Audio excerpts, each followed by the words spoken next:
What's up, FRF Nation? Aaron Zamzo here. Today I want to talk to you about the FRF 24-minute, I like to call them Fireground Interval trainings, or some would call it a high-intensity interval session.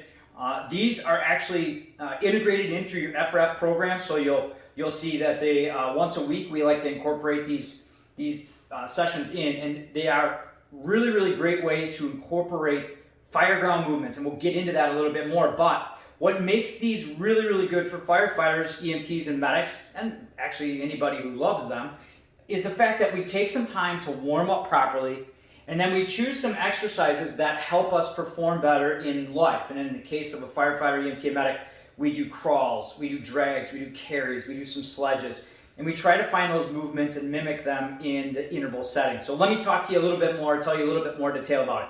First and foremost, I just did one of these workouts the other day and I filmed, so you'll see me kind of going through some of these exercises. But it starts with warm-ups, and you can be real quick with those, at least 3 different movements. I like to do touchdowns because it starts to get blood flow through deep to the glutes and the legs, and it helps with balance. So single leg touchdowns, typically 6 each side. Groiners, which are a way that you can rotate the hips, and it gets more blood flow through to the deep muscles of the hips, and it helps to improve hip mobility. So I'll do groiners, and then backhands, which is a way to stretch out my upper back and chest, where my knees are flat on one side and I'm reaching back behind me.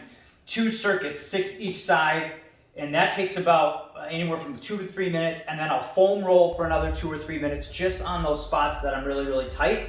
And then I'll set an interval timer for 30 seconds of work, 30 seconds of rest for 24 rounds. You can do either 6 exercises 4 times. I like to do 8 different exercises, and I'll do them in a circuit for 3 rounds. This is also a really great way to get your crew involved.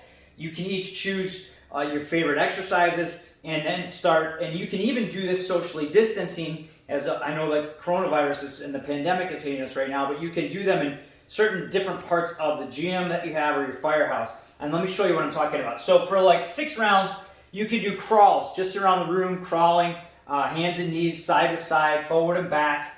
And then you can do, from crawls, you can integrate in climbing stairs.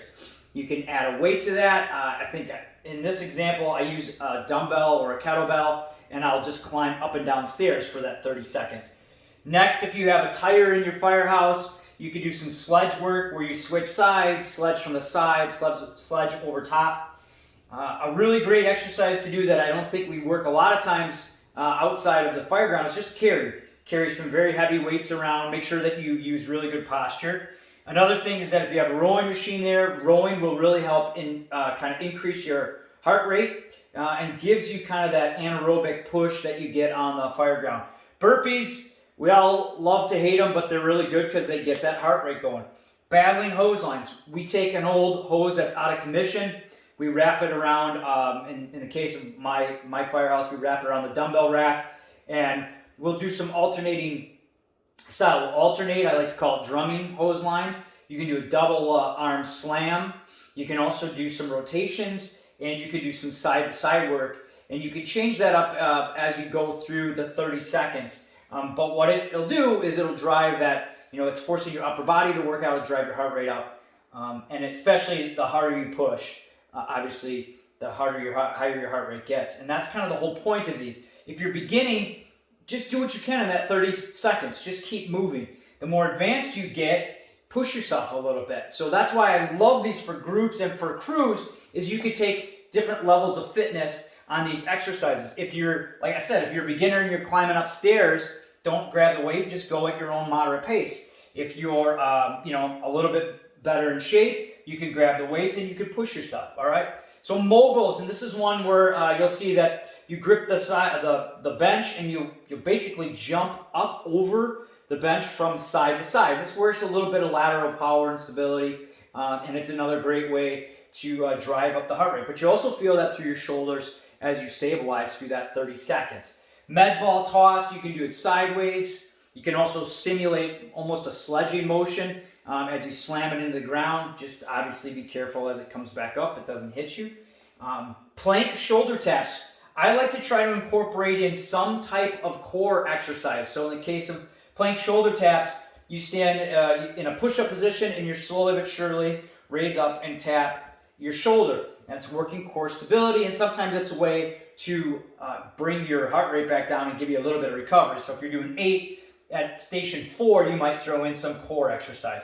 Tire drags, that's a really great way to simulate pulls. I like to hook the edge of the sledge on it and drag. Just be careful, obviously, that it doesn't lose that connection point. You go falling, so you just got to be careful as you do these. I also like to do carries with the tire, so you can alternate stations. So one is a sledge, then you go to the drags, and then you go to the carry, all in the small little area of using that tire. But regardless of what happens here, the other difference about FRF is that you will finish with a nice little cool down for at least a 4-minute stretch, and then you can incorporate in some more foam rolling. Total time on this is about 32 to 33 minutes with the warm-up and the stretch. And that's the key to all of this, right? These exercises are great, and this is kind of what sets this particular program up, because this is a way that you can incorporate in that stuff that you do on the Fireground. One thing that I didn't mention is, a squat hold. And these are not the be-all, end-all. These are just an example for you. But there are a lot of different movements that you could do within that 24 exercise circuit. Again, 6 exercises, 4 rounds, 8 exercises, 3 rounds. Doesn't require a lot of equipment. Make sure you do the warm-up, make sure you do the cool down, and you'll feel better about your performance as the program goes on. You're really going to see that you improve your performance, you feel better, you move better, and you set yourself up for the next day. This is a great workout to do at the firehouse, or even at your house with your kids in the backyard. You can incorporate your family and your crew with this workout. Let me know what you think. Please, if you have any questions, feel free to reach out to me on firerescuefitness.com or any of our social media outlets. I am here to help you and your crew get and stay fit for duty.